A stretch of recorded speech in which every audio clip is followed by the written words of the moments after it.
ISPCA has been going now for over 60 years in Ireland. It's the affiliated body. It's a body rather for all the affiliates around Ireland, about 19 of them doing the same work. SPCAs in all cases are Society for Prevention of Cruelty to Animals. We'd probably like to think that the CP is also, a compassion element, because over the years we've seen that people are beginning to have more compassion for animals. The main work we do, we have a call centre here where we take in over 1,000 calls every single month related to cruelty cases. The ethos, I suppose, I would wrap it up by saying it's about rescuing, rehabilitation and responsible rehoming, the 4 R's, I would say. And responsible rehoming is important because finding homes is relatively easy, but you find the animal coming back because the person perhaps didn't realise what they were taking on. And that would lead us probably to the next area that we try to focus on, which is education. Videos such as this is very, very useful. A big problem we find is overpopulation. Everybody loves, kittens and little dogs. They're and they are fantastic. But people don't realise a cat, for example, as young as 4 or 5 months can give birth. They're still only kittens themselves, and yet they're giving birth. They can give birth up to 3 times every year. So overpopulation is a big, big issue. And the only way of dealing with it, I think, is education. And that education being that we should encourage people to neuter and spay their pets so that there are less of them out there looking for homes. Well, I oversee our team of inspectors who work throughout the country investigating allegations of cruelty primarily.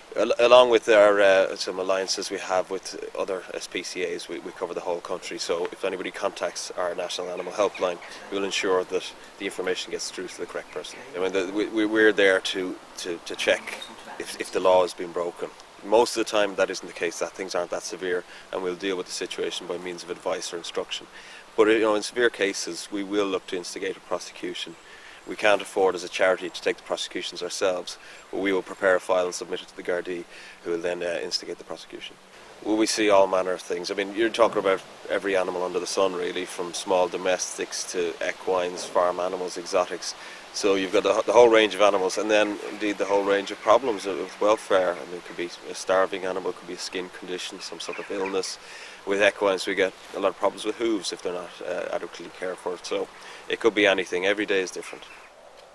We could have quite healthy animals coming in and they need very little care, preventative care, so we provide them with worm and flea treatments, vaccinations, neuter them and then eventually rehome them. And that can be quite quick, but more often than most it's intensive treatment is required for injuries, skin conditions, and the likes of which will require much more ongoing care and treatment, and will take a few weeks for them to be rehabilitated and be able to be rehomed. Is prevention the main thing? Is preventative care the main issue for you? Certainly for us, because if it was prevented we wouldn't be dealing with the problems that we're dealing with, especially with skin issues like mange and ringworm and the likes of these. A lot of the things we come across are neglected, and if you go in with your routine vaccinations, fleeing, worming, all that, it's basic care for your pet. These things wouldn't arise. And in a lot of situations, animals that come in here, they're probably a big issue would be that they're not fed, they're not getting enough to eat. So we see an awful lot of anorexic dogs coming in, or dogs that are underweight. We're having issues with the runny eyes and congestion. Pat will to explain. Yep, they have cat flu. There are a few different viruses involved. So basically, it can cause problems with their eyes, where they get what's called conjunctivitis. It can cause ulcers in the mouth, and similar to human flu in humans, but it's a virus, so antibiotics won't kill it, so it runs its course for about 2-3 weeks, but sometimes we'll have to put them on antibiotics to cover secondary infections, the way they won't get pneumonia and that, and we'll use eye drops on their eyes, but the condition goes on for about 2-3 weeks, so they need a lot of care and attention. But it could have been prevented. It could have been prevented by vaccination and basic care early on. Some of it is just a lack of thought on people. It is, we're not happy about that, but a lot of it is just people taking in animals when they really can't cope. For example, you will see a lot of husky type dogs coming in. They're beautiful little pups, but they grow up, they're big, strong dogs. They need exercise, they need a lot of work. And when somebody takes in an animal that they don't fully think it through, then either the cost of the animal, because they may be expensive to keep, or the amount of exercise they need isn't what they were expecting, and that animal ends up being neglected. And that's when we get the call. Now, some of the cruelty cases, you know, they beg our belief. Just, it doesn't make any sense to us or to any normal person when you go somewhere and an animal has not been fed or watered for days or weeks. There's no logic to that. If somebody has difficulties, you think they'd look for help. One thing I should say, and a lot of our inspectors will probably tell you that a lot of the public rightly will say, gosh, you should be prosecuting. I think some of it goes back to mental health issues. Some of the individuals, when you look at their circumstances, it might give you a little bit more sympathy. Now, we're not happy about it, of course, when we take the animals away, but you must look at the overall picture. And when someone has been outright cruel, yes, we prosecute, absolutely. But if somebody is suffering themselves, then you must take that into consideration. The animal is being neglected, and that's completely wrong, but they're neglecting themselves as well. And so the whole situation is very sad. And our inspectors are trained not to perhaps overreact in that circumstances, because there are people issues. Ava, we're in the isolation section here, and before any members of the public see it and want to come here, it's strictly closed to the public. What sort of work is done here? Basically, all the animals have to go through isolation unit. That's where the assessment of their physical and mental health is happening, and routine work. That's here they are seen by the vet. They are treated for parasites, for internal and external parasites. They are vaccinated here, microchipped, and any treatment for injuries, diseases is starting here and is monitored here.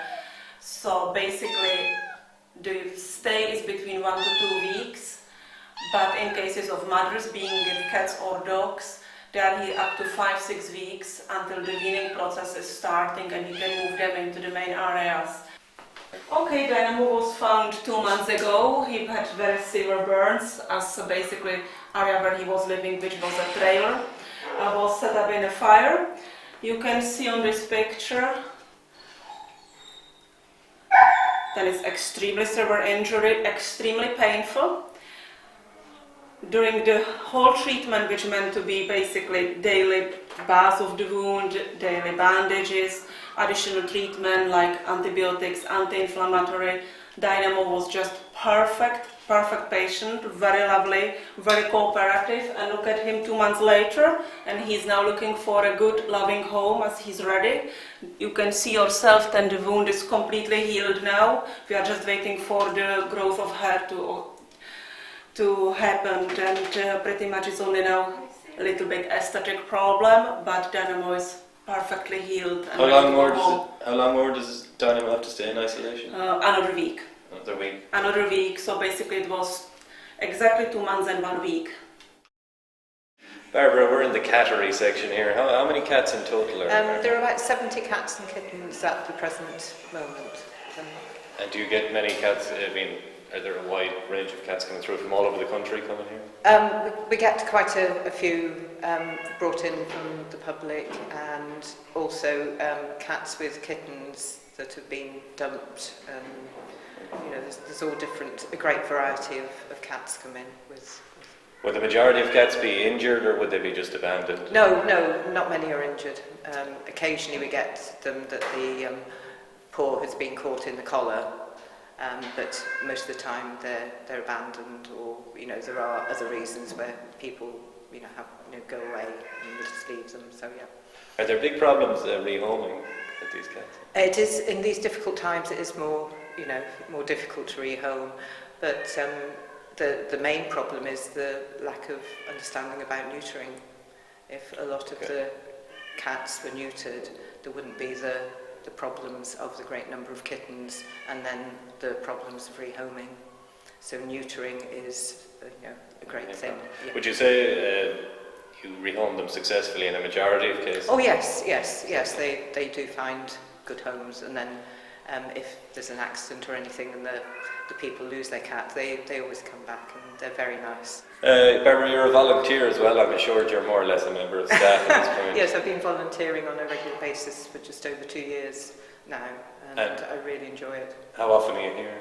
I'm here most Saturdays, and then if they're short, I will come in. I don't mind when I come in or what I do, so I'm just happy to come in as and when wanted.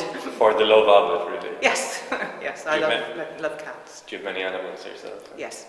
Yeah. A lot of foster ones and foster dogs, and my own dogs and cats as well. Barbara, this is Maeve. This is Maeve. She's yes, one of the longest serving yes. people in this facility. Yeah, she had kittens here, and she's been neutered, and she's actually ready to go home. And it is more difficult to find homes for older cats and kittens because people love cute little kittens, but they're not as keen on an adult cat. But with an adult cat, you do know what you're getting. Okay. They've been neutered and they've got a character of their own. Let's try and put her in the shop window now. Exactly. Go on.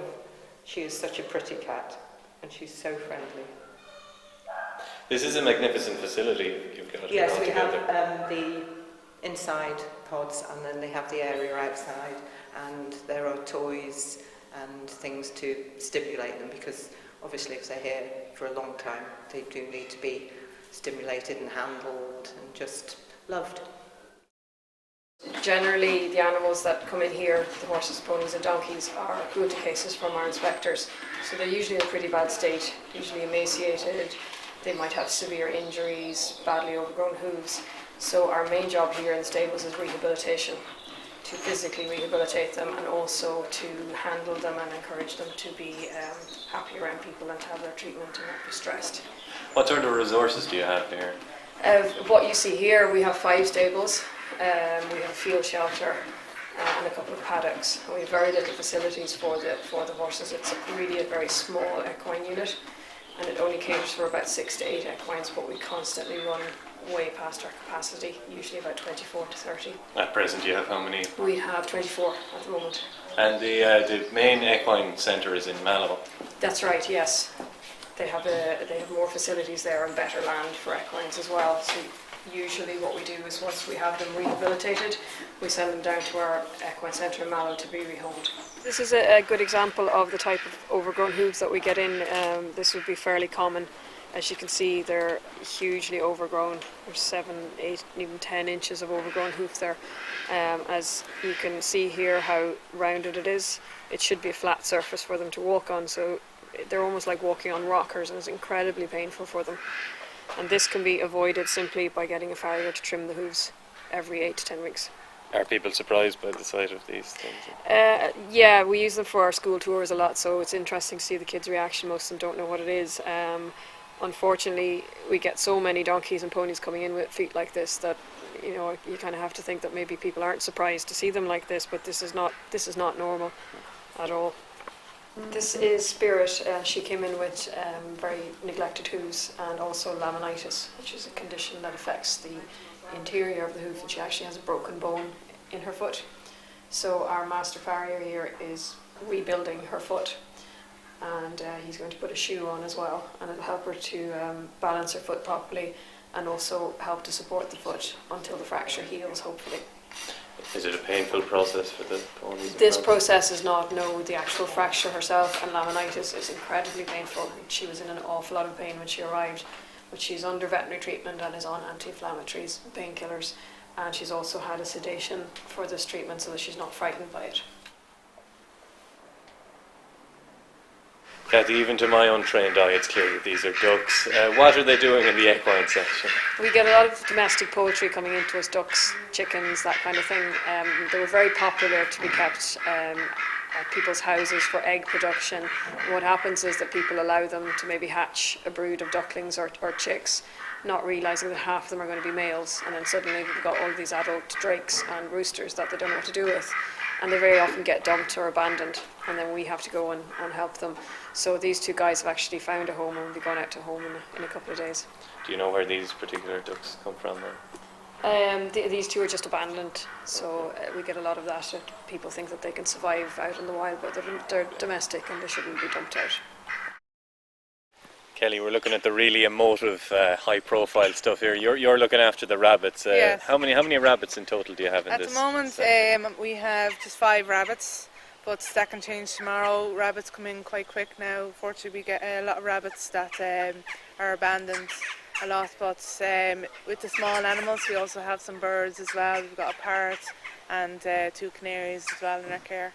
Do you find this is what kids want to see whenever they come here? Yeah, everyone looks for the cute little rabbits, you know, and one of our main jobs is to educate people in the care of these, because every rabbit here has come from pet shops where people aren't aware of the care that are needed. This is Gisele, and she was actually found on the side of the road. So she was dumped, and that's the thing, people get these when they're cute and they're small in the pet shops, and then they don't realise the care that they need and they just let them loose. So they're kind of abandoned Christmas presents, really. Exactly, yeah. Like it's the same thing that you see with the dogs and the cats, you know. It's just rabbits aren't well known, you know, and they get sort of hidden. But they're lovely, lovely animals. Like. Do you find many injuries among the rabbits? Yeah, like I said, because of a lot of rabbits can be just abandoned. We get some rabbits come in with, you know, broken legs, arms, you know, or from cat attacks, you know, and it's and as well, we've got a rabbit over there is quite a hairy rabbit, and I'm sure he would be absolutely adorable when he was a little baby, but then grew up, loads of hair, matted hair, and they just can't deal with it, so they just let him loose, you know.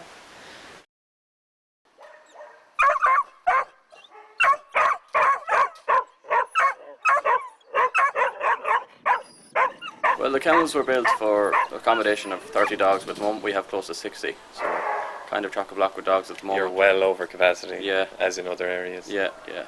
What sort of injuries do you find with dogs? We get all kinds of injuries from car accidents, you know.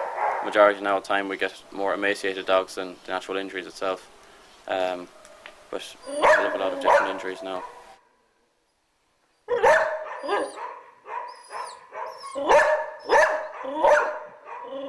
This is Neil you were showing us earlier. He was quite badly starved. Yeah, he was in very bad condition now. He was very badly emaciated, crawling with parasites, basically on death's door now when he came in. But he's made a great recovery now and he's doing really well. He's gained 6 kilos in 2 months, so he's on the road to recovery. It's 2 months ago he arrived here. Yeah, yeah. Did you know where he arrived from? Or? No, one of the inspectors have brought him in. So. And is he ready to be rehoused? He's up for rehoming now, yeah, he's reserved at the moment, so hopefully going to his new home then. So. The majority of dogs in here are successfully rehomed? Oh yeah, we get all of them rehomed now, yeah. All of them. Yeah. How do you think the mission of the ISPCA has evolved in the last 30 or 40 years? Or has it changed in any way? Yeah, it's a good question. I think it has. I go back to what I was saying about ISPCA, or any SPCA is about the prevention of cruelty. Now I think it's also the PC is promoting compassion, and I think that's how it has changed. As we speak, the Dáil is debating the Animal Health and Welfare Bill. That's a bill that is an update of a 1911 bill. That's over 100 years. So in that period, people have begun, I think, to realise it's more than just, you know, prevention of cruelty. It's about compassion, education, and if we could reduce the number of animals being brought in, i.e., you know, dogs and cats, as we know, we had a dog come in recently, terribly cruelly treated, a pregnant bitch, and she gave birth to 10 pups, 9 of which survived. Now, that is the sort of issues we're dealing with, where there are simply too many. So if we could educate people, I think that's where perhaps the animal welfare is going towards, educating people and getting them to realise some of these issues that might help to prevent, in the first instance, having lots and lots of what are essentially unwanted animals, and that value then drops in terms of the value of the animal, and if the value drops, I think the welfare drops also.